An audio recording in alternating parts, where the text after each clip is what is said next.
Hi friends, कैसे सब लोग। नमस्कार, स्वागत है आपका कंसेप्ट आरएनए की ऑनलाइन क्लासेज में। हम कम्युनिकेबल डिजीज डिस्कस कर रहे थे, जिसमें लास्ट क्लास में हमने पढ़ा था दो महत्वपूर्ण डिजीजेज, काइनासुर फॉरेस्ट डिजीज और जापानीज एनसेफेलाइटिस। यहां पर आने वाले सारे के सारे एमसीक्यू, जैसे सीएचओ एग्जाम में आया हुआ सवाल, बताइए वह डिजीज जो टिक बॉर्न डिसऑर्डर है, काइनासुर फॉरेस्ट डिजीज। आपको सवाल मिलता है जापानीज एनसेफेलाइटिस के वेक्टर का नाम क्या होगा। जवाब होता है क्यूलिक्स मॉस्किटो। दोनों डिजीजेस में काइनासुर फॉरेस्ट डिजीज जो है वह टिक बॉर्न वायरल हेमरेजिक फीवर है। वही मैं बात करूं जापानीज एनसेफेलाइटिस की, तो यह वेक्टर बॉर्न वायरल डिसऑर्डर है। दोनों में आने वाले सारे के सारे सवाल हमने डिस्कस कर लिए थे। आज हम बात करने वाले हैं एक नई डिजीज, नई कम्युनिकेबल डिजीज, वायरल डिजीज कहो, जूनेटिक डिजीज कहो, और बीमारी का नाम, टॉपिक का नाम, डिजीज का नाम इस रेबीज। क्या नाम है? रेबीज। बोर्ड पर अवेलेबल है। कुत्ता काटने के द्वारा होती, अक्सर सभी लोग ये जानते हैं, अक्सर लोगों को पता भी होता है। क्या क्या सवाल यहां से बन सकते हैं एग्जामिनर के द्वारा, वे सारे के सारे पॉइंट हम इसमें डिस्कस करने वाले हैं। चलिए शुरू करते हैं कि रेबीज के बारे में। सबसे पहले मैं बात करूं इस वायरस के बारे में, तो कुछ एमसीक्यू आपको बताना चाहूंगा जो एग्जाम में पूछे जाते हैं। ध्यान से सुनिएगा उन एमसीक्यूज को। Important MCQs related to the rabies. Rabies से रिलेटेड कुछ इंपॉर्टेंट एमसीक्यू इसके नाम को लेकर। सबसे पहला इंपॉर्टेंट एमसीक्यू आपका है, इसका नाम एक और नाम से इसे जाना जाता है और वह नाम है हाइड्रोफोबिया। क्या बोलते हैं? हाइड्रोफोबिया। अगर क्वेश्चन मिलता है कि हाइड्रोफोबिक डिजीज क्या है, आपका जवाब यहां पर फियर फ्रॉम ए जल, पानी से डर लगता है, उसे हम बोलते हैं फोबिया। फियर फ्रॉम वाटर, पानी से जब डर लगता है तो हम उसे क्या बोलते हैं? हाइड्रोफोबिया। इस बीमारी का ही नाम होता है हाइड्रोफोबिया। मैं ऐसा कहूं कि यह वह लक्षण है जो अगर बीमारी में प्रेजेंट है, इसका मतलब उसे रेबीज है, और अगर ये नहीं है, इसका मतलब उसे बीमारी नहीं है। आप कह सकते हैं कि यह पैथोगोनोमोनिक लक्षण है इस डिजीज का। पैथोगोनोमोनिक लक्षण का मतलब होता है वह लक्षण जो यह इंडिकेट करता है कि अगर वह प्रेजेंट है तो डिजीज कंफर्म है, और नहीं है तो बीमारी भी नहीं है। मतलब डायरेक्टली बेस्ड है हाइड्रोफोबिया पर, यह रहना जरूरी है रेबीज के लिए, इसीलिए इसका नाम ही हाइड्रोफोबिया है। दूसरा, ये कैसी डिजीज है? तो याद रखना यह जूनोटिक डिजीज है। कैसी डिजीज है? जूनोटिक डिजीज है। Zoonotic disease. दूसरा एमसीक्यू, क्या होता है यह डिजीज? आपका आंसर होगा जूनोटिक डिसऑर्डर है। जूनोटिक का मतलब जो एनिमल से हमारे में ट्रांसफर होती है उसे जूनोटिक डिसऑर्डर बोलते हैं। यह किससे ट्रांसफर होती है? तो ध्यान दीजिएगा, यह जो आपके वार्म ब्लडेड एनिमल्स से, वार्म ब्लडेड एनिमल्स जो होते हैं, उन एनिमल्स से ट्रांसफर होता है।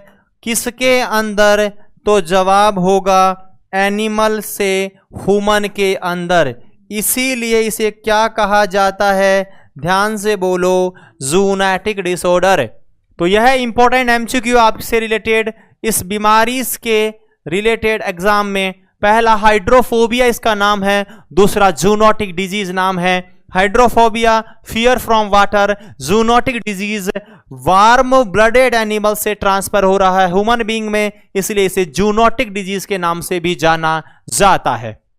दोनों पॉइंट क्लियर हुए। अब बात करते हैं इसके एजेंट को लेकर। नेक्स्ट एमसीक्यू हम बताना चाहेंगे इसके एजेंट को लेकर कि इसके एजेंट पर एग्जामिनर आपको क्या क्या सवाल पुट कर सकता है। ध्यान से सुनिएगा, इसके एजेंट के ऊपर सवाल हैं आपके लिए।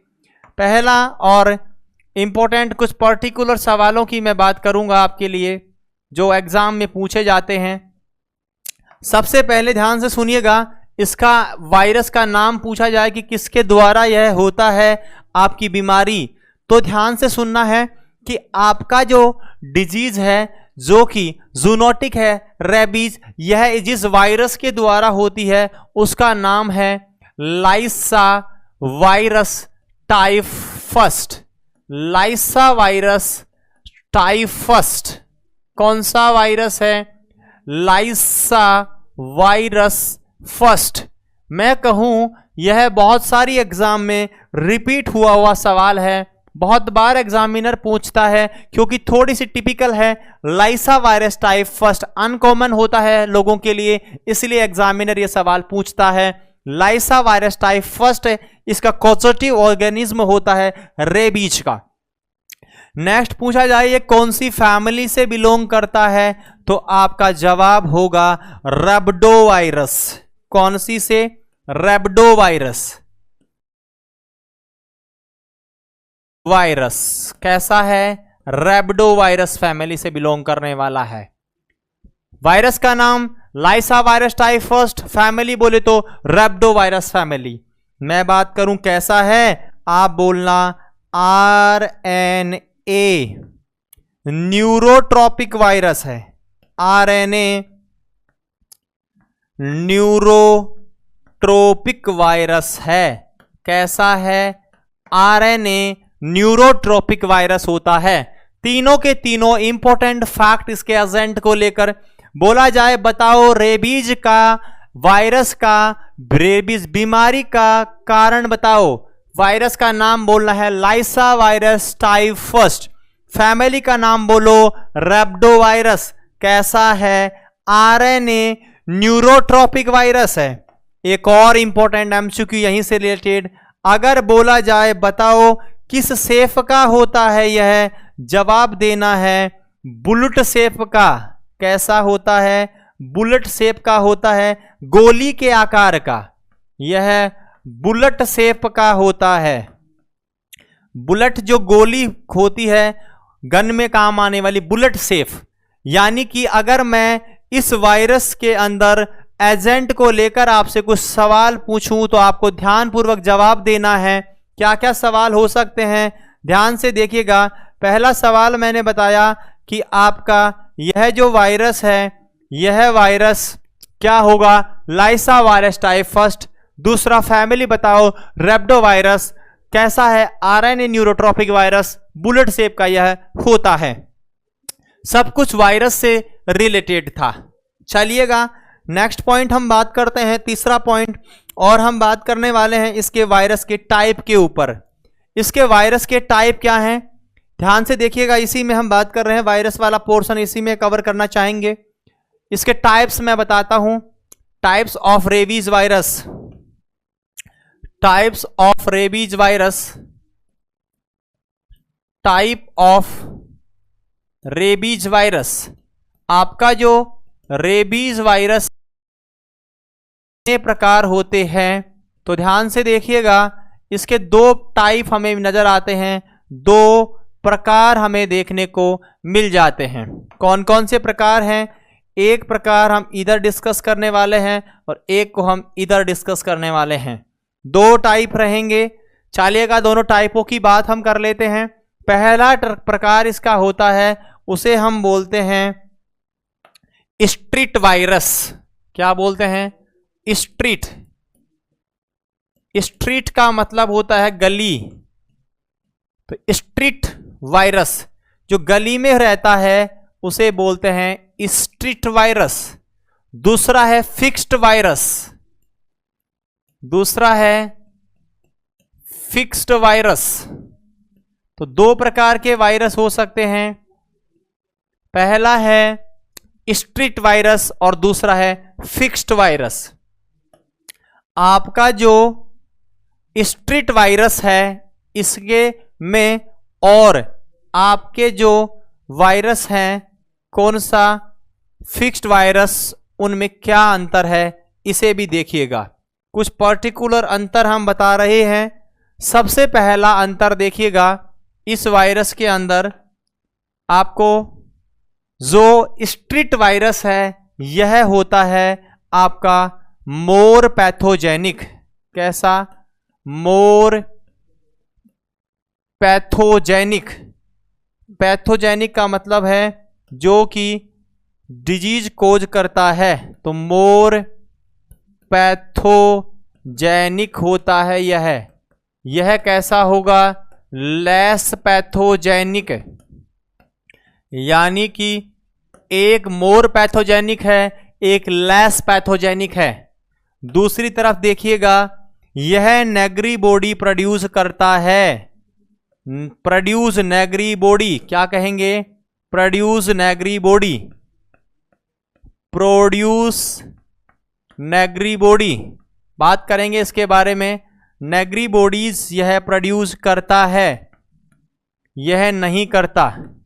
Not produce Negri body, not produce Negri body, यह नेगरी बॉडी प्रोड्यूस नहीं करता है।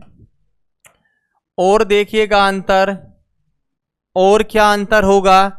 तो तीसरा अंतर भी देखिएगा इसमें दोनों के बीच में। यह बीमारी खोज करता है, खोज रेबीज, लेकिन यह वैक्सीन बनाने में काम आता है। यूज फॉर वैक्सीन, वैक्सीन बनाने में फिक्स्ड वायरस काम आता है और बीमारी खोज करने में, रेबीज खोज करने में आपका स्ट्रीट वायरस काम आता है। क्या क्या पॉइंट हमने डिस्कस किए, लेट्स सी। एक रिव्यू आपको मैं दिखा देता हूं कि क्या क्या हमने इस वायरस से रिलेटेड बातें की है। वायरस का नाम मैंने बताया, इसका नाम है लाइसा वायरस टाइप फर्स्ट। क्या नाम है? Lyssa virus type first. Family का नाम बताओ? रैप्डोवायरस। कैसा है? RNA neurotropic virus. किस शेप का होता है? बुलेट शेप का है। वायरस कितने प्रकार का होगा? 2 प्रकार का है, एक स्ट्रीट वायरस, एक फिक्स्ड वायरस। स्ट्रीट वायरस जो होता है यह ज्यादा पैथोजेनिक है, फिक्स्ड वायरस कम पैथोजेनिक है। यह प्रोड्यूस करेगा नेगरी बॉडी, यह नेगरी बॉडी प्रोड्यूस नहीं करता है। यह रेबीज खोज करता है, यह वैक्सीन बनाने में काम आता है। ये सारे के सारे पॉइंट दोनों इन वायरस से रिलेटेड थे। चलिएगा आगे हम बात करते हैं, और बात करने वाले हैं एमओटी को लेकर। बोले तो mode of transmissions. Mode of transmission, यह डिजीज कैसे ट्रांसमिट होगी एक व्यक्ति से दूसरे व्यक्ति में। तो कुछ कॉमन मोड ऑफ ट्रांसमिशन हम डिस्कस करने वाले हैं। सबसे पहले हम बात करेंगे जो सबसे कॉमन होता है, ध्यान दीजिएगा। सबसे कॉमन जो आपका है, most common mode of transmission की अगर मैं बात करूं तो बताना है, most common mode of transmission रहता है इसका, जो मैंने स्टार्टिंग में बताया था आपको कि वार्म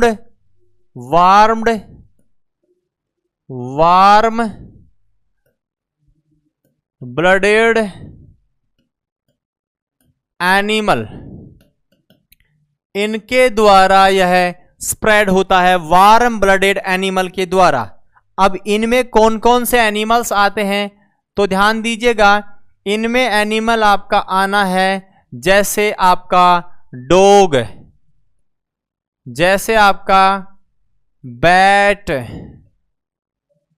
जैसे आपका काऊ, जैसे आपका जकाल, जैसे आपका वोल्व। इसके अलावा आपका और देखने को मिलेगा बफेलो,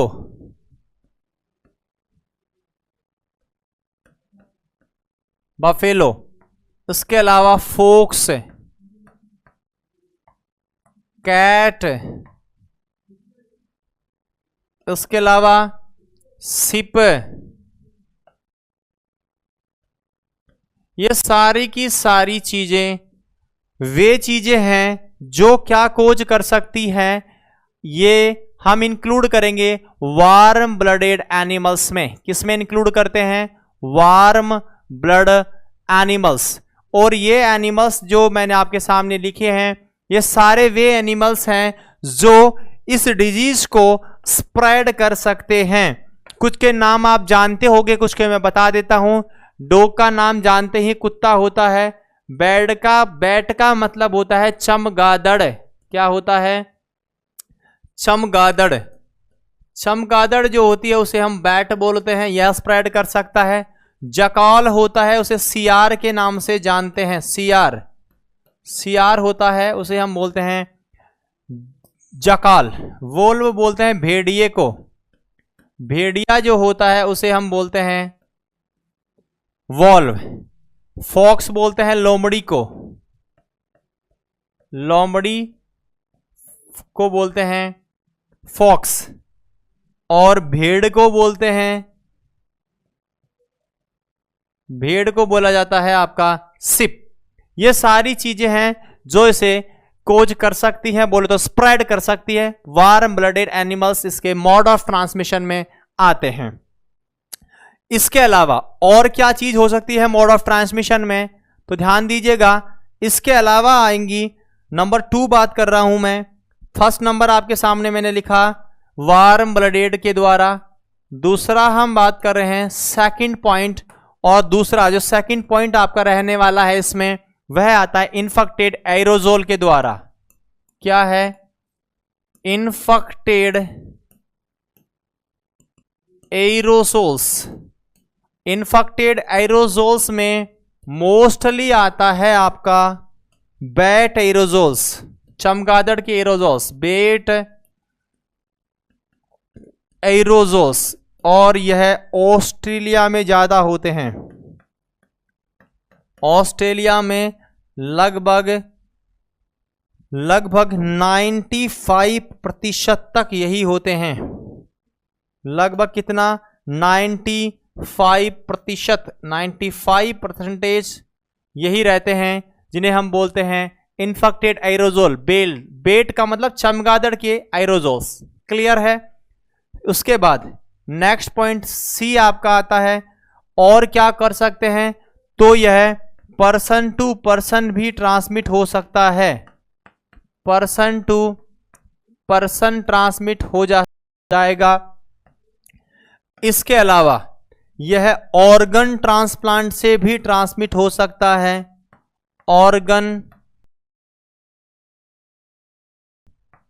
ऑर्गन ट्रांसप्लांट का मतलब होता है जब ऑर्गन एक व्यक्ति से दूसरे व्यक्ति में लगा रहे हैं, उससे भी। अब ऑर्गन ट्रांसप्लांट में भी कौन सा ऑर्गन होगा, तो याद रखना है कॉर्निया। जब आप कॉर्निया ट्रांसप्लांट कर रहे हैं तो यह डिजीज स्प्रेड हो सकती है। इसके अलावा लास्ट बात हम करने वाले हैं, तो आपको याद रखना है कि lick by animal on cracked skin. Cracked skin, cracked का मतलब है कट लगी हुई स्किन पर एनिमल का चाटना। लिक बोलते हैं चाटने को।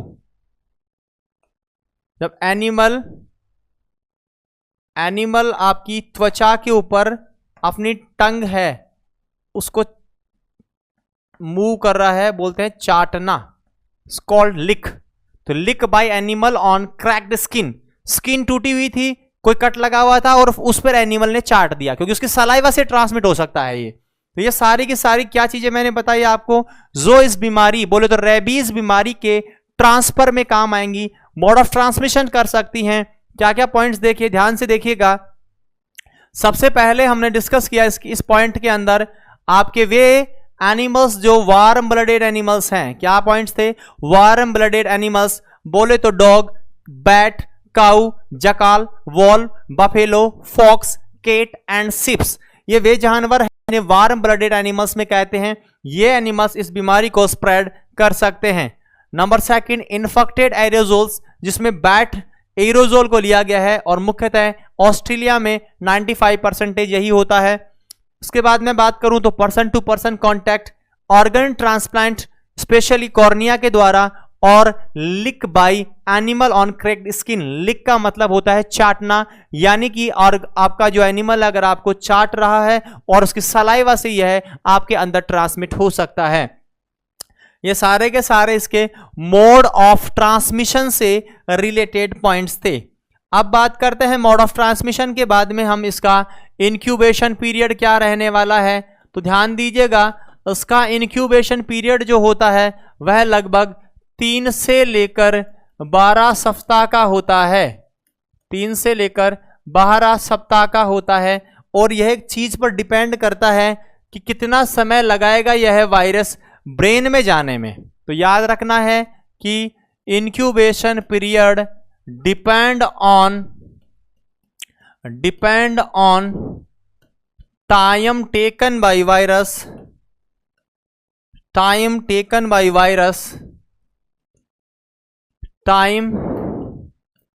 Taken by virus to reach, पहुंचना, टू रीच इन ब्रेन।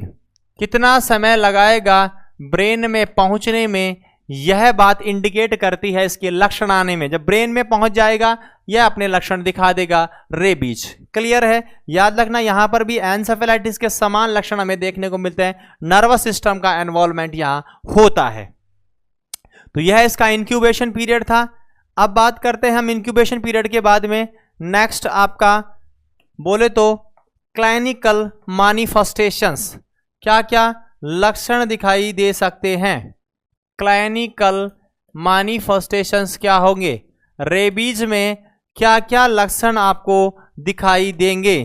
तो ध्यान से सुनिएगा, लक्षणों में सबसे पहले मैं बात करना चाहूंगा लक्षणों के अंतर्गत कि इसके जो लक्षण होते हैं उसमें इन्वॉल्वमेंट होता है, किसका, involvement of brain pathology.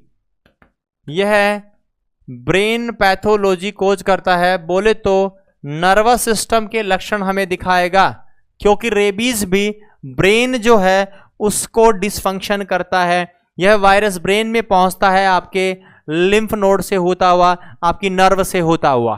Clear है?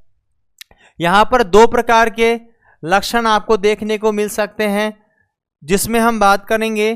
पहला होता है आपका लक्षणों में एक फर्स्ट टाइप आपको देखने को मिलता है फूरियस। आपने मूवी देखी होगी फास्ट फ्यूरियस, उसी के नाम पर है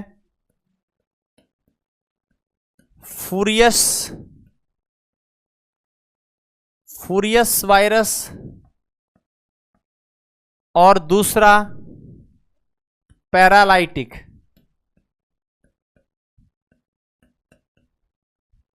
यानी एक तो पैरालिसिस से रिलेटेड लक्षण आएंगे और एक फूरियस के लक्षण आएंगे।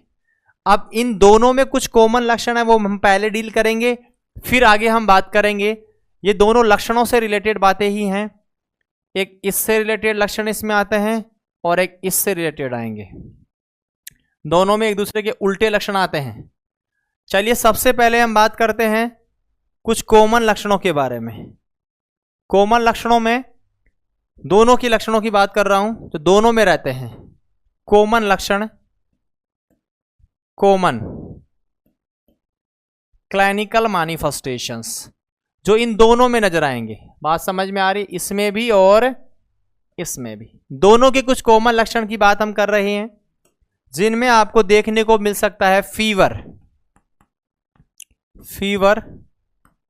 पेन देखने को मिलेगा। इसके अलावा आपकी जिस जगह पर आपको चोट लगी है, बाइट हुआ है, जिस जगह आपको काटा गया है किसी जानवर के द्वारा, उस जगह के पर आपको फीलिंग आएगी। कैसी? तो ध्यान रखना है, यहां पर आपको फीलिंग मिल सकती है एक तो प्रिकलिंग सेंसेशन, प्रिकलिंग का मतलब होता है कोई चीज चुभ रही है, उसे बोलते हैं प्रिकलिंग सेंसेशन। क्या बोलते हैं? Prickling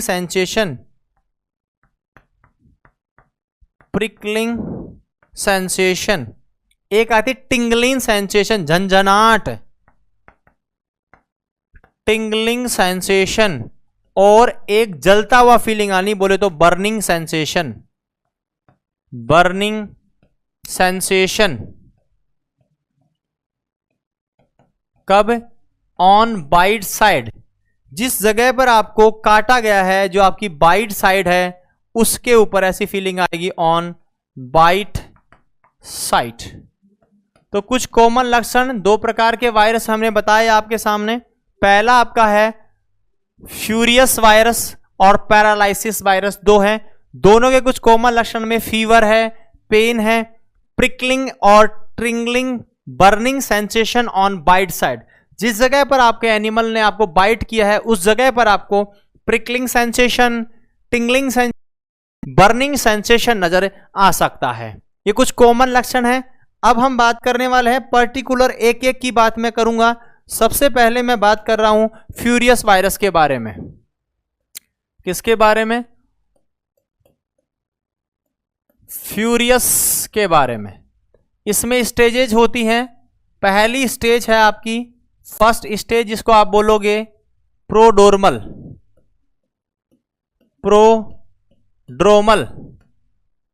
prodromal stage. यह लगभग 4 से 10 दिन की रहती है।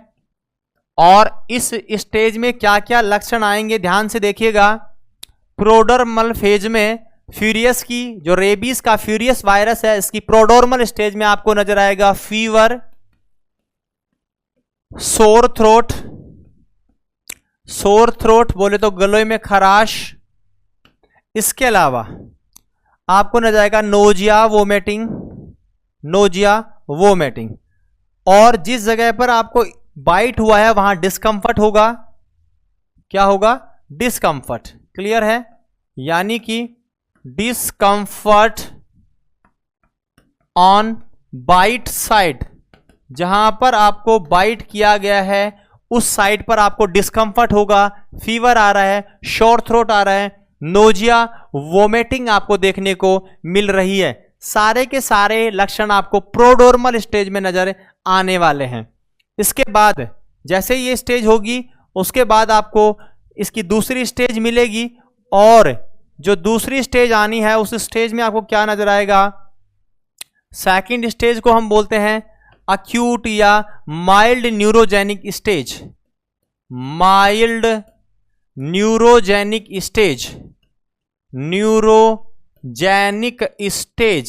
कहने का मतलब है लक्षण किससे रिलेटेड आएंगे? नर्वस सिस्टम से रिलेटेड लक्षण आएंगे, इसीलिए नाम दिया है न्यूरोजेनिक स्टेज।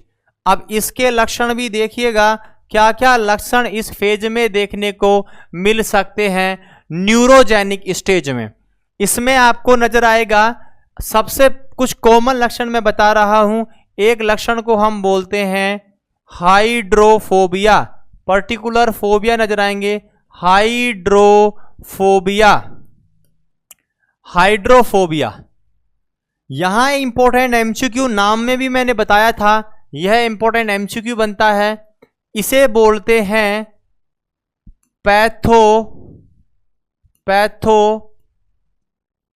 पैथोग्नोमोनिक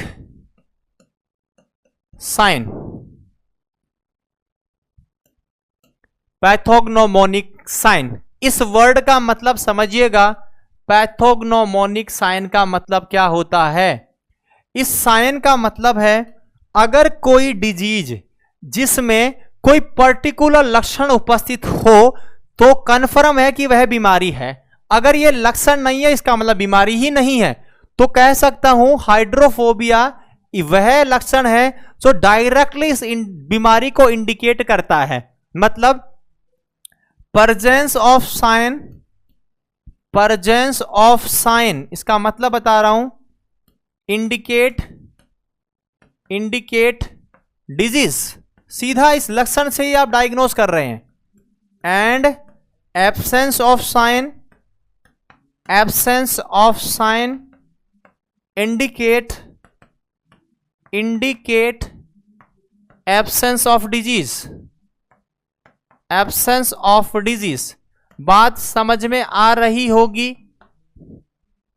वह साइन जो अगर प्रेजेंट है तो बीमारी को इंडिकेट करता है और नहीं है तो बीमारी की अनुपस्थिति को इंडिकेट कर देता है। यह लक्षण कौन सा है इसमें? हाइड्रोफोबिया। वह लक्षण जो डायरेक्टली बीमारी को इंडिकेट करता है। हाइड्रोफोबिया होना अति आवश्यक है किसके लिए? किस बीमारी में? रेबीज में। तो यह इसका क्या सा लक्षण है? पैथोग्नोमोनिक साइन है। चलिएगा बाकी साइनों की बात हम कंटिन्यू कर रहे हैं, आगे बात करते हैं और क्या साइन नजर आएगा इसके अलावा। तो इसके अलावा और भी फोबिया रहते हैं, जैसे एक होता है थैनेडोफोबिया। थैनेडोफोबिया बेटा नया नाम है, याद रखना, थैनेडोफोबिया। थैनेडोफोबिया का मतलब है मृत्यु से डर लगना, फियर फ्रॉम डेथ।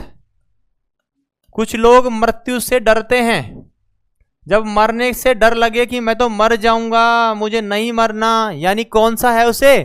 थैनेडोफोबिया। और देखिएगा एरोफोबिया। आयरोफोबिया। आयरोफोबिया का मतलब है हवा से डर लगना, फियर फ्रॉम एयर। यह तो आपने पढ़ लिया होगा साइकेट्रिक में। फोबिया का मतलब क्या होता है? Irrational fair. फोबिया किसे बोलते हैं? इरेशनल फेयर, बेफालतू का फियर, उसे बोलते हैं इरेशनल फियर। अगर वास्तव में डर है तो उसे बोलते हैं फियर, इमेजिनरी है तो एंजाइटी, और रियल में है तो फियर। और इरेशनल है, बेवकूफी कर रहे हो तुम, अरे पानी से कोई डरता है क्या, या हवा से कोई डरता है? इरेशनल, बेवजह का डर फोबिया कहलाता है। और aerophobia, fear from air. Clear है? इसके अलावा क्या क्या हमने बातें की? थैलेडोफोबिया, एरोफोबिया, हाइड्रोफोबिया। एक और फोबिया नजर आता है, उसका नाम है आपका फोटोफोबिया। फोटोफोबिया। फोटोफोबिया का मतलब किससे?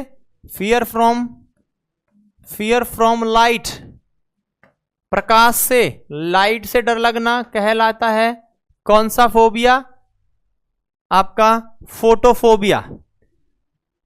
और क्या नजर आएगा, ध्यान दीजिएगा इसके अलावा इसमें और नजर आएगा प्रियाप्रिज्म।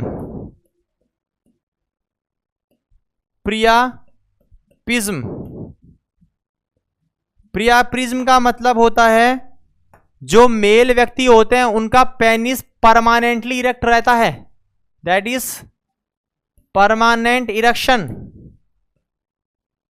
Permanent erection of penis. Penis का इरेक्ट ही रहना कहलाता है प्रियाप्रिज्म। तो प्रियाप्रिज्म नजर आएगा आपको इसमें, प्रियाप्रिज्म यानी कि permanent erection of penis. Penis erect ही रहता है और उस शब्द को बोलते हैं प्रियाप्रिज्म। इसके अलावा और क्या नजर आएगा, देखिएगा एक्साइटमेंट ज्यादा रहता है, तो हाई एक्साइटमेंट, इसमें एक्टिव ज्यादा रहता है व्यक्ति, high excitement. High excitement, violent behaviour कर सकता है वो, वॉयलेंट बिहेवियर, तोड़फोड़ करना, उछलना कूदना, ऐसा बिहेवियर बिजार बिहेवियर या वॉयलेंट बिहेवियर कहलाता है, यह ये कर सकता है। उसके अलावा इसमें एंजाइटी नजर आएगी, एंजाइटी, डिसओरिएंटेशन नजर आएगा, ये सब नर्वस सिस्टम से रिलेटेड लक्षण है। डिसओरिएंटेशन, एक याद रखना लार टपकती है इसमें, हाइपर सलाइवेशन होगा, हाइपर सलाइवेशन, कुत्ते के समान लार टपकती है रेबीज में। उसके अलावा आपको सीवियर कंडीशन में क्या नजर आ सकता है, तो सीवियर केस में इसकी डेथ हो सकती है भाई, डेथ में हो सकता है या कोमा में जा सकता है। ये सारी की सारी कंडीशन मैंने फ्यूरियस जो इसकी टाइप है उसमें बताया है क्या क्या है, देखिएगा ध्यानपूर्वक। हमने बात की है इसके अंदर क्या क्या, कि इसमें आपको नजर आ सकता है सबसे पहले दो स्टेजेस हमने बात की फ्यूरियस की। प्रोडोर्मल, इसमें 4 से 10 दिन तक लगेगा। Fever, sore throat, nausea, vomiting, discomfort on bite side. फिर दूसरी माइल्ड न्यूरोजेनिक स्टेज है इसकी, जिसमें कुछ फोबिया मैंने बताए। हाइड्रोफोबिया जो इंडिकेट करता है पैथोग्नोमोनिक साइन, बोले तो कंफर्म है इस डिजीज का। इसके बाद हम आए नई और फोबिया की मैंने बात की। और क्या क्या फोबिया यहां है, तो एक फोबिया है thanatophobia, fear from death. Aerophobia, fear from air. Fear phobia का मतलब होता है बेवजह का डर, इरेशनल फियर। फोटोफोबिया, लाइट से डर लगना। प्रियाप्रिज्म, मेल व्यक्ति है उनका पेनिस खड़ा ही रहे, इरेक्ट ही रहे, तो हम उसे बोलते हैं प्रियाप्रिज्म। इसके अलावा हाई एक्साइटमेंट, ज्यादा एक्साइटमेंट रहता है। वोलेंट बिहेवियर, एंग्जाइटी शो करेगा, डिसओरिएंटेशन शो करेगा। हाइपर सलाइवेशन, कुत्ते के समान सलाइवेशन रहता है, बहुत ज्यादा हाइपर सलाइवेशन रहेगा, लार टपकती रहती है। और सीवियर केस में इसकी इवन मृत्यु और कोमा का शिकार भी यह हो सकता है। हमने कौन सा प्रकार पढ़ लिया है, फ्यूरियस प्रकार। दूसरा है पैरालाइटिक, पैरालाइसिस। अब पैरालाइसिस में देखो क्या होगा पैरालाइसिस में, तो इसमें सबसे पहला पॉइंट तो स्टार्ट करेंगे हम। पैरालिसिस किस जगह पर होता है, तो जिस जगह पर बाइट हुई है, तो पैरालिसिस ऑन बाइट साइट। जिस जगह पर आपको बाइट हुआ है उसी साइट पर आपको सबसे पहले क्या होगा, पैरालिसिस होगा। चलिएगा उसके बाद हम बात करते हैं, उसके बाद क्या ध्यान रखना है। पैरालिसिस हो गया वहां पर, फिर ये सेकंड नंबर पर आएगा, उसके बाद कवर करेगा देन इन्वॉल्व वाइटल ऑर्गन्स। फिर ये इन्वॉल्व कर लेगा आपके वाइटल ऑर्गन्स को, वाइटल ऑर्गन्स को कवर कर लेगा। अब याद रखो जब वाइटल ऑर्गन आ गए तो कुछ दिनों बाद में ड्यूरेशन लगेगी, कुछ समय जरूर लगेगा, लेकिन आफ्टर यह मल्टीपल ऑर्गन की वजह से डेथ में कन्वर्ट हो सकता है। तो death due to multiple organ failure, multiple organ failure की वजह से उसकी डेथ हो सकती है, बट कुछ समय जरूर लेगा, तुरंत नहीं, टेक टाइम। कुछ समय के बाद ऐसा हो सकता है कि बहुत सारे ऑर्गनों की फैल की वजह से उसकी भगवान को प्यारा हो जाए। पैरालिसिस सबसे पहले बाइट साइड पर, फिर वाइटल ऑर्गन को कवर करेगा और उसकी वजह से डेथ भी हो सकती है। और क्या लक्षण नजर आएंगे तो ध्यान से सुनिएगा। कुछ अदर लक्षण ध्यान दीजिएगा, दोनों में कुछ अंतर है, पहले वाले में और इसमें। तो कुछ अदर लक्षण मैं बता रहा हूं। अदर में याद करने का तरीका है just opposite to furious, just opposite to furious. जो आपने वहां पढ़ा है उसे उल्टा नजर आएगा। अब वहां तो ज्यादा, बहुत ज्यादा एक्टिव था व्यक्ति, यहां हो जाएगा लिथार्जी। कैसा रहेगा, लिथार्जी, ढीला ढीला सा रहेगा, लिथार्जी। लेस एक्टिव रहने वाला है, तो यहां उससे उल्टा रहता है, लिथार्जी और लेस एक्टिव। ये सारे के सारे इंपॉर्टेंट लक्षण हैं जो रेबीज में देखने को मिल सकते हैं। पूरे बता दिए हैं, दोनों को अलग अलग तरीके से क्लासिफाई करके। कुछ पर्टिकुलर फोबिया जरूर याद रखना, लाइक हाइड्रोफोबिया, प्रियाप्रिज्म इंपॉर्टेंट है, हाइपर सलाइवेशन यहां से इंपॉर्टेंट है। इसके अलावा एरोफोबिया, ये सारे लक्षण हमें देखने को मिल सकते हैं। नर्वस सिस्टम का इन्वॉल्वमेंट भी है फ्यूरियस के अंदर, पैरालिसिस भी देखने को मिल सकता है। तो क्लिनिकल मैनिफेस्टेशंस खत्म होते हैं। अब बात करते हैं इसका डायग्नोस्टिक इवैल्यूएशन। डायग्नोस करना पड़ेगा, तो डायग्नोस्टिक इवैल्यूएशन बताइएगा कैसे करेंगे। देखो अर्ली स्टेज में डायग्नोसिस करना मुश्किल है क्योंकि यह नजर नहीं आता वायरस। इन अर्ली स्टेज, प्रारंभिक अवस्था में तो मुश्किल होता है। In early stage diagnosis is typical या diagnosis is not possible. Diagnosis is not possible, कहने का मतलब है इसकी प्रारंभिक अवस्था में डायग्नोसिस पॉसिबल नहीं है। वाई दिस कोलाबेरिटी, ऐसा क्यों? Because not present, because not present, यह उपस्थित नहीं होता है, not present in any body fluid, किसी भी बॉडी फ्लूइड में प्रेजेंट नहीं होगा। अब जब बॉडी के फ्लूइड में है ही नहीं तो पता कैसे करें भाई, इसलिए टिपिकल हो जाएगा। लेकिन इसका कब करते हैं डायग्नोसिस, ध्यान रखना है, जब एनसेफेलाइटिस हो जाएगा तो डायग्नोसिस पॉसिबल है व्हेन एनसेफेलाइटिस प्रेजेंट, मतलब ब्रेन में पहुंच जाए, एनसेफेलाइटिस प्रेजेंट। जब एनसेफेलाइटिस हो जाएगा उस समय आप भाई साहब इसका डायग्नोसिस कर सकते हैं। अब डायग्नोस तो कर रहे हो, लेकिन एक नाम मैं बता रहा हूं पर्टिकुलरली जो डायग्नोसिस में काम में लेते हैं, और उसका नाम है इंट्राविटिम, इंट्राविटिम,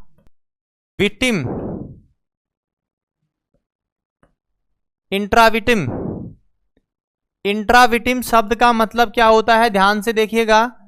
वायरस का डिटेक्शन करना सलाइवा में, सीमन में, नर्वस सिस्टम में, बोले तो ब्रेन और स्पाइनल कॉर्ड में, इसे बोलते हैं इंट्राविटिम। तो याद रखना है कि इंट्राविटिम डायग्नोसिस किसमें करते हैं, आपका जवाब होगा रेबीज में।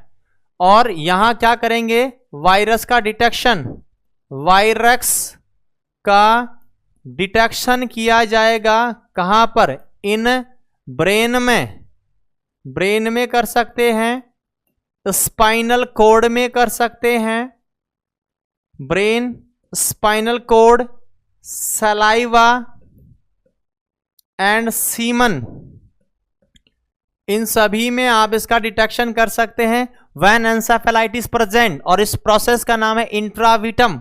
ये आप चेक कर सकते हैं। इसके अलावा एक और डायग्नोसिस करते हैं और उसका नाम है नेग्री बॉडी। अक्सर सवाल आता है, सुना भी होगा आपने इसके बारे में, नेग्री बॉडी। दो ही तो चीज इंपॉर्टेंट है लक्षणों में से, एक तो फोटोफोबिया, हाइड्रोफोबिया, एक यहां है नेग्री बॉडी। नेग्री बॉडीज बहुत बार सवाल आया हुआ है एग्जाम में, बताओ कौन सी बीमारी में पाई जाती है नेग्री बॉडी। ESIC में भी आया हुआ सवाल है ये 2017 में। नेग्री बॉडीज, पहले तो मैं ये बता दूं किसने डिस्कवर्ड की थी, तो याद रखना है नेग्री बॉडीज किसने डिस्कवर्ड की थी, डिस्कवर्ड बाय, व्यक्ति का नाम है एडिल्ची नेग्री, व्यक्ति का नाम है एडिल्ची नेग्री। कब किया था, 1903 में। 1903 में एडिल्ची नेग्री के द्वारा सबसे पहले सर्वप्रथम इन नेग्री बॉडीज को डिस्कवर्ड किया गया था। होती क्या है, ये कोई स्पेशल चीज नहीं है, ये आपकी WBC ही होती हैं। तो देखिएगा ये क्या है नेग्री बॉडीज, ये भी मैं बता रहा हूं, ध्यान दीजिएगा, इंपॉर्टेंट पॉइंट पर हम बात कर रहे हैं। क्या है नेग्री बॉडीज, तो हम बोल रहे हैं Negri bodies, Negri bodies are intracytoplasmic, intracytoplasmic यानी साइटोप्लाज्म के अंदर, intracytoplasmic basophilic granules, basophilic, basophil का मतलब WBC, बेजोफिलिक ग्रैन्यूल्स होते हैं। कैसे ग्रैन्यूल्स हैं, बेजोफिलिक ग्रैन्यूल्स हैं। कहां हैं, तो जवाब देंगे इंट्रासाइटोप्लाज्मिक बेजोफिलिक ग्रैन्यूल्स होते हैं। यानी ये बेजोफिल हैं जो साइटोप्लाज्म में हैं, किसके, न्यूरॉन के। याद रखना कहां मिलती हैं ये, न्यूरॉन में। कंटिन्यू कर रहा हूं, ऑफ न्यूरॉन, न्यूरॉन एक प्रकार की सेल होती है, उस सेल के यह ग्रैन्यूल नजर आती है, बेजोफिलिक ग्रैन्यूल्स। और क्या शो करते हैं, ये शो करते हैं लक्षण किसके समान, इयोसिनोफिलिक करैक्टर। लक्षण तो इयोसिन के समान दिखा रही हैं और होती है बेजोफिल। याद रखना, इयोसिनोफिलिक इयोसिनोफिलिक कैरेक्टर्स। बात समझ में आई क्या? नहीं आई तो पुनः समझ लो। नेग्री बॉडीज सबसे पहले डिस्कवर्ड हुई किसके द्वारा? एडल्ची नेग्री के द्वारा। किसके द्वारा? एडल्ची नेग्री के द्वारा। कब डिस्कवर्ड की गई? जवाब देंगे 1903 में। क्या होती है नेग्री बॉडीज? न्यूरॉन की सेल के साइटोप्लाज्म में पाई जाने वाली बेजोफिल होती हैं। बेजोफिल एक प्रकार की WBC होती है, आपने पढ़ा होगा। न्यूट्रोफिल्स, इयोसिनोफिल्स, बेजोफिल्स, इन्हीं में आपकी बेजोफिल होती है ये। और ये कैसा लक्षण शो करेगी? तो लक्षण इसका इयोसिनोफिल के समान होता है। ये सारे के सारे पॉइंट इसके डायग्नोस्टिक इवैल्यूएशन वाले क्राइटेरिया में से हमने निकाले हैं। सबसे पहले देखिएगा, early diagnosis is not possible. शुरुआत में यह रहता नहीं है किसी भी बॉडी के सिक्रेशन में, इसलिए पता नहीं कर पाएंगे। फिर दूसरा हम चले गए, डायग्नोसिस पॉसिबल कब है? जब एन्सेफेलाइटिस प्रेजेंट हो जाएगा तब पॉसिबल होगा। इसे इंट्राविटम के नाम से भी जानते हैं। क्वेश्चन आता है इंट्राविटम नाम का डायग्नोसिस किसमें करते हैं? रेबीज में। उसके बाद में नेग्री बॉडीज किसने डिस्कवर्ड की? एडल्ची नेग्री ने 1903 में। कैसी हैं ये? बेजोफिल है। कहां होती है? न्यूरॉन में। कैसा लक्षण शो करती हैं? इयोसिनोफिल के समान लक्षण शो कर लेती हैं। This is about the Negri bodies and diagnostic evaluation. चलिए आगे बात करते हैं। इवैल्यूएशन खत्म होता है। अब बात करें इसके ट्रीटमेंट के ऊपर। किसके ऊपर बात करने वाले हैं? ट्रीटमेंट के ऊपर। इससे पहले मैं आपको कुछ पॉइंट और बताता हूं, इंपॉर्टेंट पॉइंट्स हैं। नोट डालकर लिख लेना। नोट का मतलब 500 के नोट पर लिखना है। जो इंपॉर्टेंट चीजें होती हैं वही बताई जाती हैं नोट पर। तो सबसे पहली बात, most common cause of rabies in India. India में रेबीज का मेन कोज क्या है? आपका जवाब होगा कुत्ता काटना, डॉग बाइट। इंडिया में सबसे मोस्ट कॉमन डॉग बाइट ही है। 90% तक डॉग बाइट होता है। याद रखना डॉग भी कौन से? तो एक और पॉइंट बता रहा हूं, मोस्टली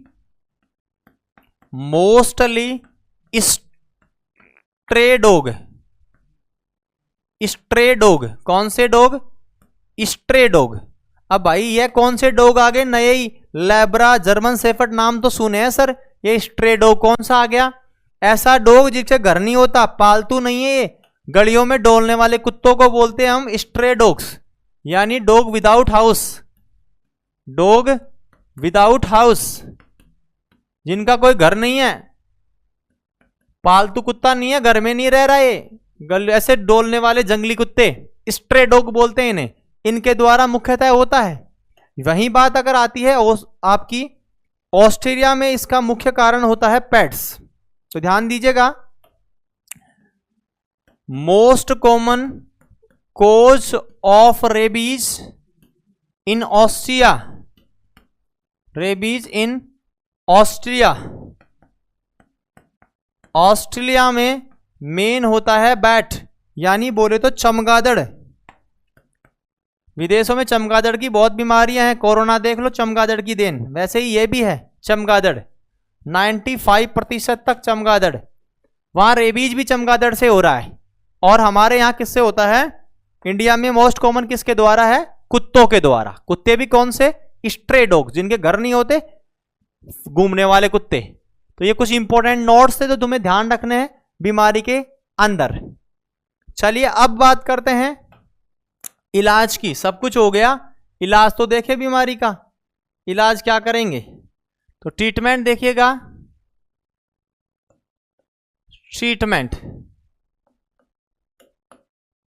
ट्रीटमेंट में इसका ट्रीटमेंट कुछ कैटेगरी के आधार पर करते हैं। तो याद रखना है, treatment depend category. Treatment depend on category. Depend on category. Depend on category.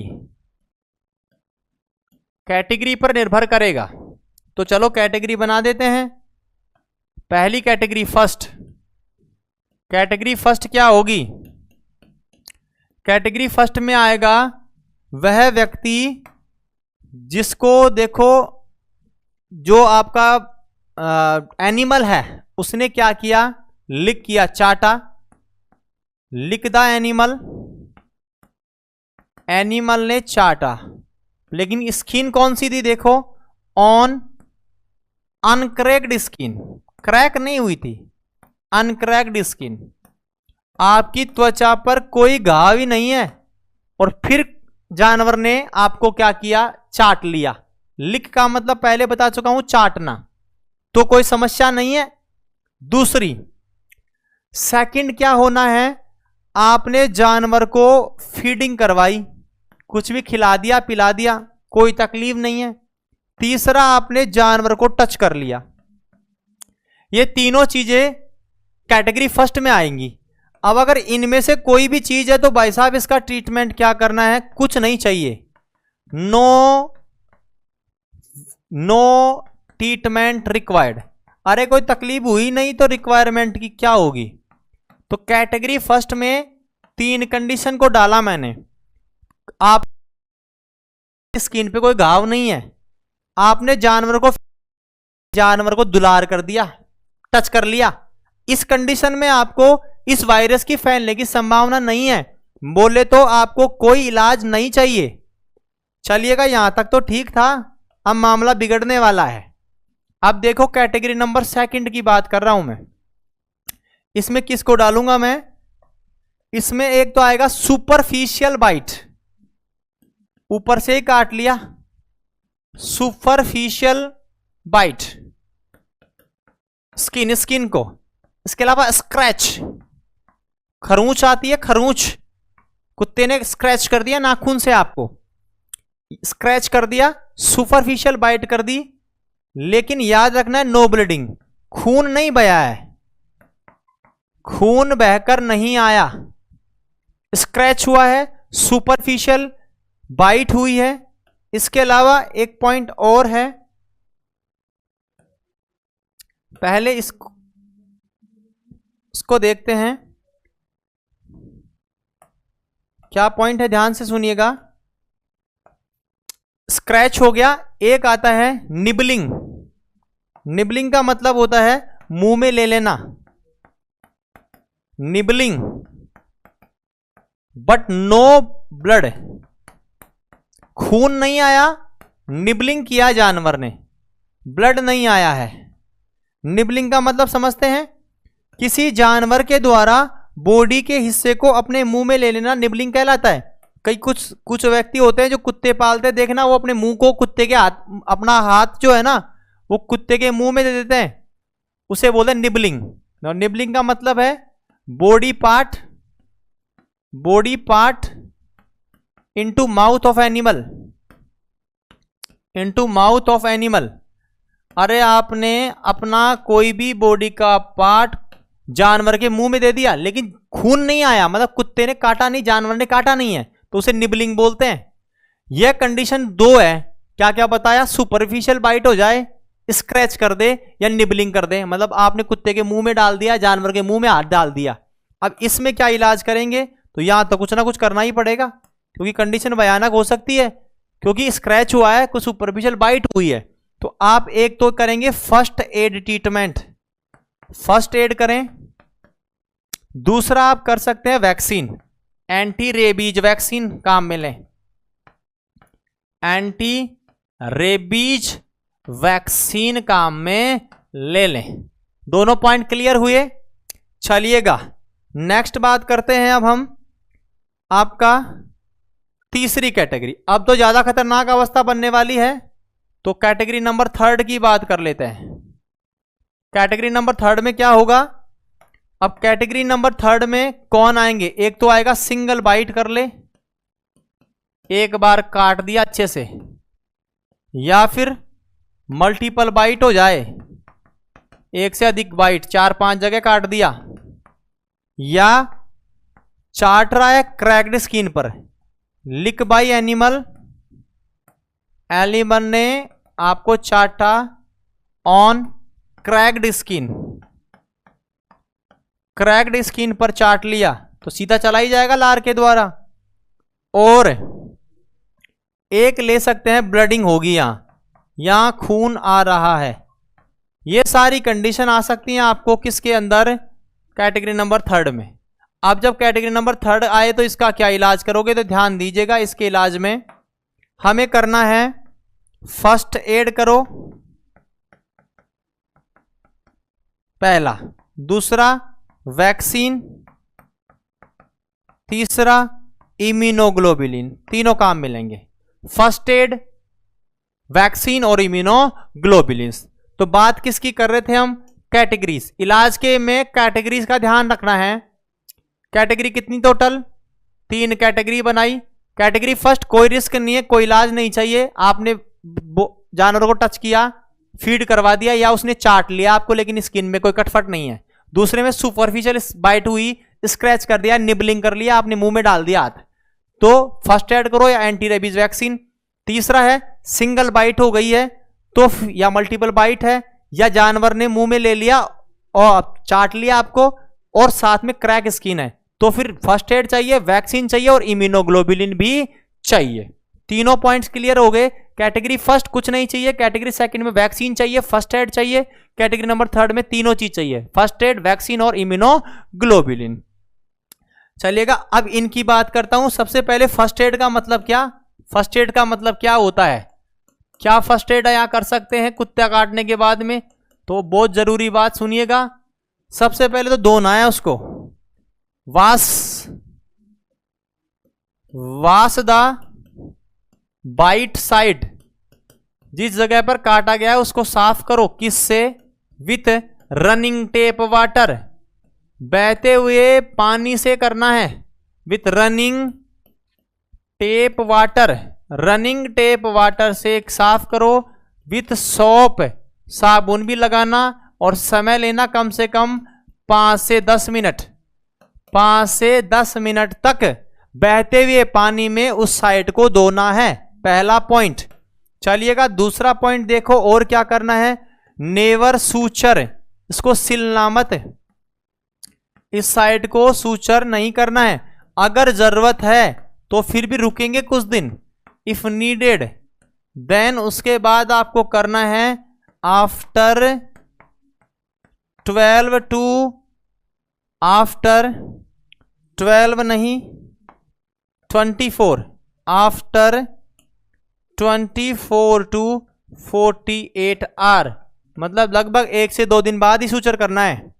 तीसरा पॉइंट और क्या ध्यान रखना है, तो ध्यान दीजिएगा, और ध्यान देने की बात है फर्स्ट एड में, यूज लोकली, लोकल यानी उसी जगह पर, लोकली एंटी रेबीज सीरम लगाएं, एंटी रेबीज सीरम, यह जहां आपको कट लगा है उस जगह लगाएं। और चौथा, आप उस जानवर का ध्यान रखें, attention on animal, attention on animal, जिसने आपको काटा है उसका भी आप ध्यान रखें, कितने दिन तक, लगभग 10 दिन तक ध्यान रखें। ये सब बातें आपके फर्स्ट एड में आती हैं। क्या क्या बताया, रनिंग टेप वाटर से 5 से 10 मिनट तक धोना है, सूचर नहीं करना, जरूरत पड़े तो भी 1 से 2 दिन बाद करना है, लोकल एंटी रेबीज सीरम लगानी है और अटेंशन रखना है उस जानवर का, उस कुत्ते पर। देखना कुत्ता काटने के बाद कुत्ते पर ध्यान रखते हैं, कुत्ता कैसा है, तो उस पर ध्यान देना है आपको। चलो उसके बाद बात करते हैं वैक्सीन के ऊपर। दूसरा पॉइंट है वैक्सीन का, और सबसे इंपॉर्टेंट पॉइंट है यहां पर एग्जाम के पॉइंट ऑफ व्यू से, रेबीज की वैक्सीनों का जिक्र मैं कर रहा हूं, इंपॉर्टेंट है ये, एमसीक्यू यहां से आते हैं। यहां वैक्सीन जो है, सबसे पहले मैं बात करूं तो प्री प्रोफाइलैक्सिस की बात कर रहा हूं, कुत्ता काटने से पहले भी लगाते हैं, pre prophylaxis, prophylaxis, pre prophylaxis यानी बिफोर कुत्ता काटना, उससे पहले। तो इसमें 3 वैक्सीन लगा सकते हैं प्री प्रोफाइलैक्सिस में। कौन कौन सी है ध्यान से देखिएगा। प्री प्रोफाइलैक्सिस में हम यूज करते हैं, एक तो आपका 3 डोज लगाई जाएंगी, कितनी डोज, 3 डोज। कब कब लगाते हैं यही सवाल आता है, तो 0, दूसरा लगाते हैं 7 और 21 या 28 दिन पर। 3 हो गए, 0, 7, 21 या 28 दिन पर लगाई जाती है 3 डोज। और यह जो आप वैक्सीन लगा रहे हैं प्री प्रोफाइलैक्सिस 3 डोज आप लगा रहे हैं, यह वैक्सीन इंट्राडर्मल रूट से लगाई जाती है। और देखिएगा, ध्यान दीजिएगा, इस वैक्सीन में जो वैक्सीन आती है उसका नाम है human deltoid cell culture vaccine. Human deltoid cell culture vaccine. इसके अलावा एक जानवरों के लिए भी वैक्सीन लगाते हैं, ध्यान रखना। कुत्तों को जो इंजेक्शन लगाते हैं उसे बोलते हैं पैटा। यह वैक्सीन जानवरों की है, PETA vaccine. Government for animal vaccination, कुत्तों के को भी वैक्सीन लगाते हैं, जानवरों को भी लगाते हैं, और वो वैक्सीन है पैट जानवरों को बोलते हैं, तो पैटा याद रखना है। और HDCV ये ह्यूमंस के लिए है। ये मैंने बताया आपको प्री प्रोफाइलैक्सिस ट्रीटमेंट, मतलब एक्सपोजर से पहले 3 डोज, 0, 7, 21 या 28 दिन, दोनों में से एक है, ये दोनों में से एक ऑब्लिक में लगाया है, इंटरडर्मल और HDCV human deltoid cell culture vaccine और पैटा जानवरों के लिए। इसके बाद में दूसरा है पोस्ट प्रोफाइलैक्सिस, कुत्ता काट लेने के बाद में ये भी लगाते हैं, अक्सर यही लगती है पोस्ट प्रोफाइलैक्सिस। पोस्ट प्रोफाइलैक्सिस में क्या लगाएंगे तो ध्यान दीजिएगा, पोस्ट प्रोफाइलैक्सिस में 2 प्रकार की होती हैं। पहली तो है IM वैक्सीन। कैसी है? IM वैक्सीन, इंट्रामस्कुलर रूट से लगाई जाने वाली वैक्सीन। ये लगती हैं 0.5 या 1 ml आप लगा सकते हैं। जगह होगी डेल्टोइड या थाई में, यहां लगाई जाएगी। IM में देखो क्या क्या है, 2 पॉइंट IM में। पहला असन रेजिमन, मैं पर्टिकुलर रेजिमेन की बात कर रहा हूं, असन रेजिमन, इसे बोलते हैं 5 डोज रेजिमन। 5 डोज लगेंगी, 5 डोज रेजिमन, 5 डोज रेजिमन। अब इसमें देखिएगा 5 डोज रेजिमन में, असन रेजिमन में क्या क्या है। तो यहां मैं लगा रहा हूं आपके सामने, यहां आपके सामने डे लिख रहा हूं और यहां लिख देंगे हम डोज। तो देखिएगा 0 डे, 3 डे, 7 डे, 14 डे और 28 डे। 0, 3, 7, 14, 28, 5 दिन हो गए। डोज एक ही लगती है इनकी, रोज एक लगेगी 1 तो डोज को X से इंडिकेट करते हैं, X X X X X। ये सारे के सारे रेजिमेन आप काम में ले रहे हो। इसका मतलब हो गया कितनी वाइल काम आएंगी, 5 वाइल काम आई। और विजिट कितनी हो गई, कितनी बार विजिट करना है, तो 5 ही विजिट हो गई। क्लियर? 5 डोज लगी, 5 विजिट हो गई। यह तो है असन रेजिमन, बोले तो 5 दवाइयों वाला रेजिमन। दूसरा है यहां पर जरीब रेजिमन, इसी में आता है, वो भी देखिएगा। जरीब रेजिमन क्या होता है, वह जरीब रेजिमन IM में बता रहा हूं। दूसरा रेजिमन है जरीब रेजिमन, जरीब रेजिमन, इसे बोलते हैं 4 डोज रेजिमन। क्या बोलते हैं? 4 डोज रेजिमेन, 4 डोज रेजिमेन। अब यहां यह भी IM लगेगी, वही बताया हूं, साइट सेम है, डेल्टोइड में या आपकी थाई में। यहां तो कैसी लग रही थी भाई, रोज एक एक लग रही थी, आपके सामने मैंने रखा है, यहां पर रोज एक एक लग रही है।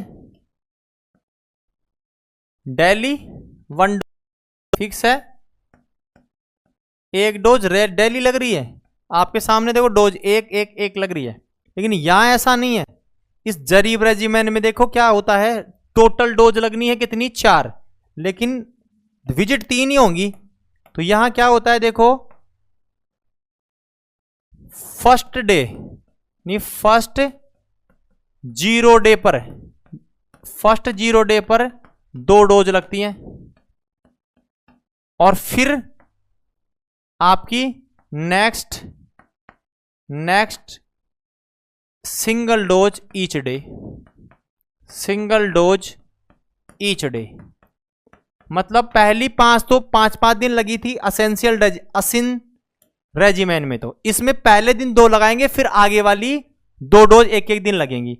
इसको भी मैं समझाता हूं, आप रेजिमेन देखिएगा, समझ में आएगा आपको। इस आधार पर इधर मैं लिख रहा हूं डे और इधर मैं लिखूंगा डोज। अब देखिएगा 0 पहला दिन 0, दूसरा 7, तीसरा 21, 3 दिन लगेंगे। अब यहां जो है, यहां डोज डबल होंगी, पहले दिन डबल X, इस दिन X, इस दिन X, यानी कि डोज कितनी हो गई टोटल, 4 हो रही हैं। डोज तो 4 हो गई, लेकिन दिन 3 ही है। तो याद रखना है यहां पर वायल कितनी काम आएंगी यहां पर, तो आप बोलोगे वायल तो 3 ही हुई, 3 वायल काम आई, और विजिट कितनी हो गई यहां, तो विजिट आप बोलोगे कि विजिट कितनी हो जाएंगे यहां, वायल 4, 3 नहीं, वायल कितनी हो जाएंगी 4, क्योंकि यहां पर वैक्सीन कितनी लग रही है 4, तो वायल तो 4 हो गई। और विजिट कितने दिन आप यहां आए, तो दिन 3 ही आए, तो विजिट तो 3 और वायल 4, 3 दिन आए आप, 1 दिन यहां, लेकिन वैक्सीन 2 लगाए थे, यानी 2 वायल काम आ गई। और ये तो IM रेजिमेन हो गया, IM रूट से लगने वाला चलेगा। उसके बाद बात करते हैं नेक्स्ट, हम IM के बाद में नेक्स्ट आपका होता है ID, इंट्राडर्मल रूट से भी लगाई जाती हैं। इंट्राडर्मल रूट से जो लगाई जाती हैं उनमें देखिएगा, इंट्राडर्मल रूट से जो लगाई जा रही हैं उसमें आती हैं आपकी 0.1 ml लगाई जाएंगी, और इसमें लगता है आपकी single dose each day, single dose each day, हर दिन सिंगल डोज लगनी है।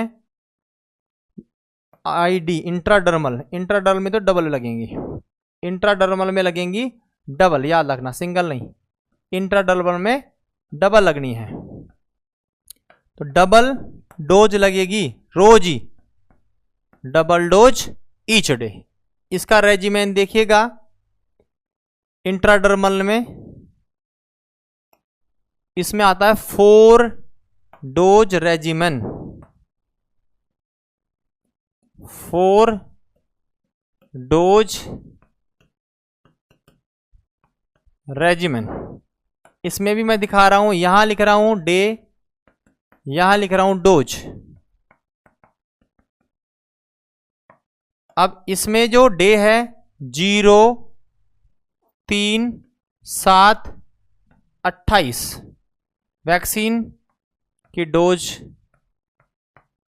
यहां आपकी डबल लग रही है।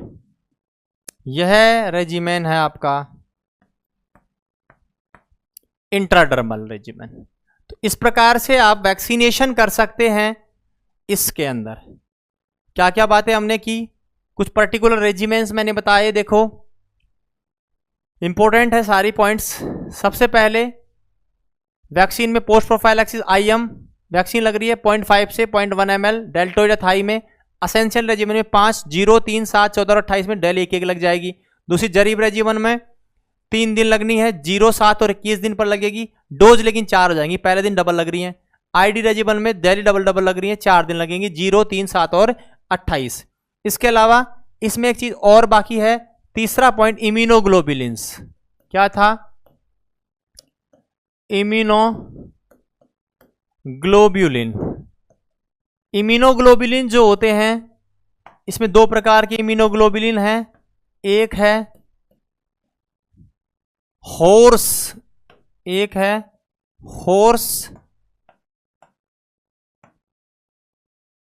होर्स एंटी रेबीज इम्यूनोग्लोबुलिन, और एक दूसरा है ह्यूमन।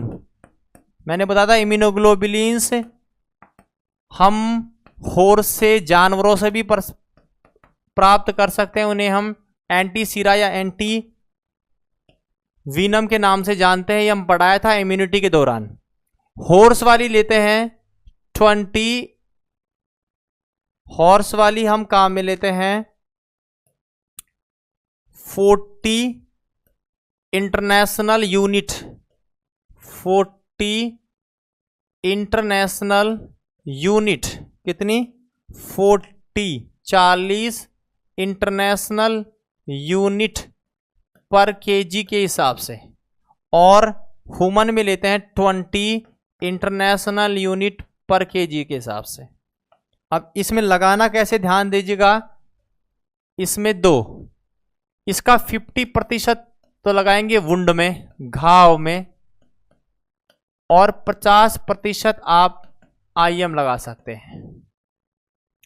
इसमें ज्यादा लगाते हैं वुंड में, तो लगभग 80% तो लगा देंगे वुंड में,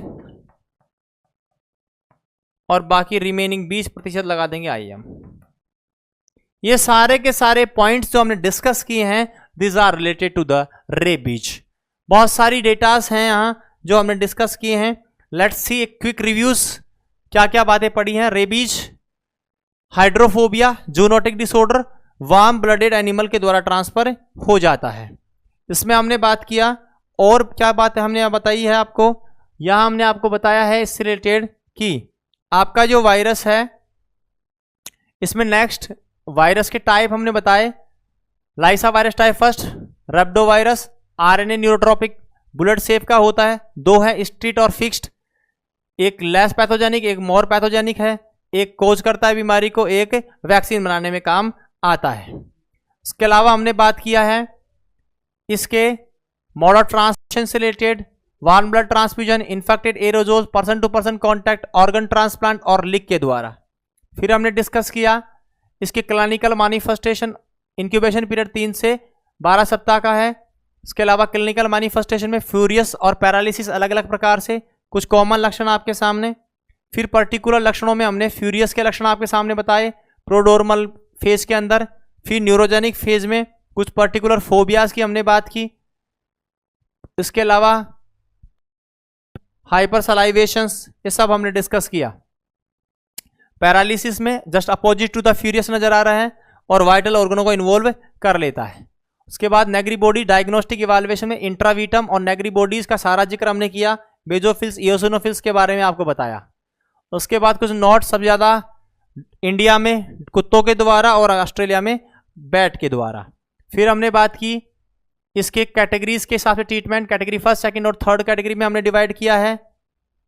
कैटेगरी फर्स्ट में आपको क्या क्या चाहिए, कैटेगरी सेकंड में क्या क्या चाहिए और कैटेगरी थर्ड में क्या क्या चाहिए। फिर हमने बात किया फर्स्ट एड का मतलब क्या, फिर दूसरा वैक्सीन का मतलब क्या प्री प्रोफाइलैक्सिस में, फिर पोस्ट प्रोफाइलैक्सिस में तीनों रेजिमेन हमने बताए हैं आपको। IM रेजिमेन में 2, एसेंशियल रेजिमेन, जरीब रेजिमेन और इंटरडर्मल में एक 4 वाला रेजिमेन। इसके अलावा इम्यूनोग्लोबुलिन आपके सामने हमने पेश कर दी है। इसके अलावा एक पॉइंट और याद रखना है थैट्स के हिसाब से। सबसे पहले फर्स्ट रेबीज फ्री कंट्री, पहली रेबीज फ्री कंट्री कौन सी है वर्ल्ड में, तो आंसर होगा ऑस्ट्रिया। ऑस्ट्रेलिया। और अगर इंडिया में आए, इंडिया में रेबीज फ्री पूछा जाए तो 2 टेरिटरी हैं रेबीज फ्री, उनमें आते हैं 2 टेरिटरी स्टेट हैं हमारे, उसमें आता है लक्षद्वीप, लक्षद्वीप और अंडमान निकोबार, अंडमान एंड निकोबार द्वीप समूह उसकॉल यूनियन, 2 यूनियन टेरिटरी। ये दोनों इंडिया में कैसी हैं, रेबीज फ्री। और ओवरऑल बात करें तो पहली कंट्री ऑस्ट्रेलिया है। This is all are about the rabies. Important MCQs, hydrophobia, Negri bodies, drug regimen, prophylaxis और प्री प्रोफाइलैक्सिस और पोस्ट प्रोफाइलैक्सिस, सब कुछ आपको ध्यान रखना है। आज की क्लास में इतना ही, मिलते हैं नेक्स्ट क्लास में किसी नई कम्युनिकेबल डिजीज के साथ में।